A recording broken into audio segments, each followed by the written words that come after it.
Sobat Sipikus, perkenalkan nama saya Almaria. Saya adalah mahasiswi dari program studi pendidikan biologi Universitas Palangkaraya.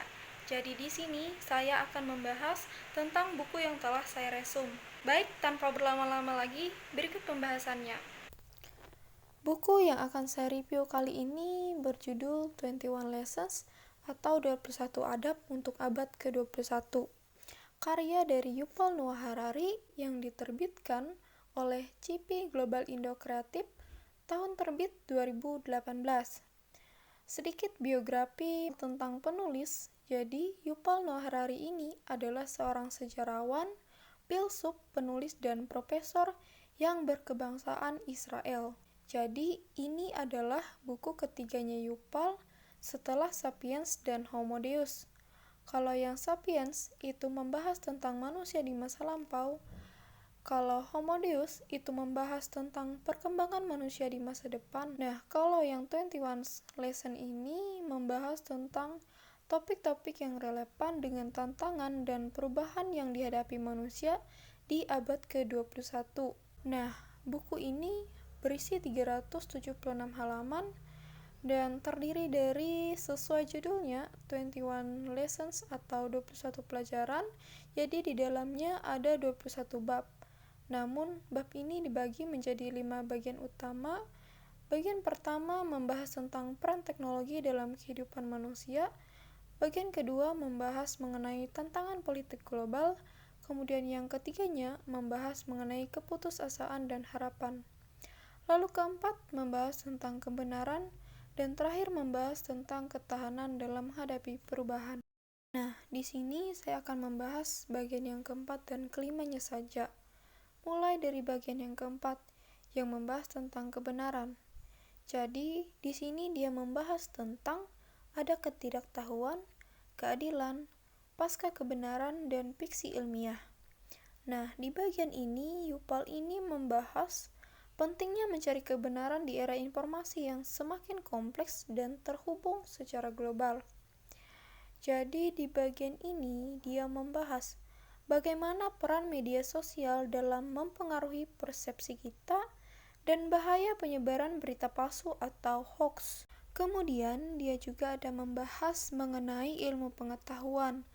Jadi, kata dia, ilmu pengetahuan adalah metode terbaik yang kita punya untuk memahami dunia di sekeliling kita dan mencari jawaban-jawaban yang akurat. Akan tetapi, ia juga mengakui bahwa ilmu pengetahuan memiliki keterbatasan dan tidak bisa menjawab semua pertanyaan manusia. Dia juga ada membahas terkait peran agama di dalam mencari kebenaran. Ia menyoroti adanya konflik antara pandangan ilmiah dan keyakinan agama, serta penguatan sosial dan politik dari perbedaan ini. Jadi, Yuval mengajak pembaca untuk mempertimbangkan pandangan-pandangan yang berbeda ini dan mencari pemahaman yang lebih mendalam tentang kebenaran.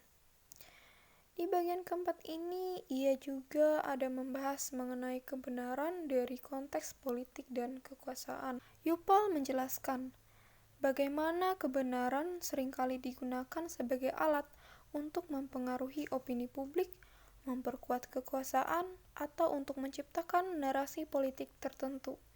Ia mengingatkan kita supaya tetap kritis dan tidak mudah terpengaruh informasi yang kita terima maupun propaganda atau manipulasi politik. Jadi bisa disimpulkan pada bagian keempat ini, Yuval menekankan pentingnya etika dalam pencarian kebenaran, bahwa dalam mencari kebenaran haruslah diiringi dengan sikap rendah hati, toleransi, dan penghargaan terhadap pandangan orang lain. Hanya dengan pendekatan seperti itulah kita dapat mendekati kebenaran secara objektif dan membangun masyarakat yang lebih baik. Kemudian yang terakhir, dia menjelaskan tentang terkait daya tahan atau ketahanan. Di bagian ini membahas tentang bagaimana kita dapat mengembangkan daya tahan dalam menghadapi perubahan dan tantangan yang terjadi di dunia saat ini. Dalam konteks pendidikan, Harari menekankan pentingnya pembelajaran sepanjang hayat dan adaptasi terhadap perubahan teknologi yang cepat. Ia juga mengajak pembaca untuk mempertanyakan makna hidup dan tujuan eksistensial dalam era modern. Kemudian dalam konteks meditasi, Harari mengemukakan bahwa meditasi dapat menjadi alat penting untuk mengembangkan kesadaran diri dan menjaga keseimbangan mental di tengah kompleksitas dunia modern. Ia juga menyoroti manfaat meditasi dalam membantu kita memahami pikiran dan emosi kita sendiri, serta meningkatkan kemampuan berempati terhadap orang lain.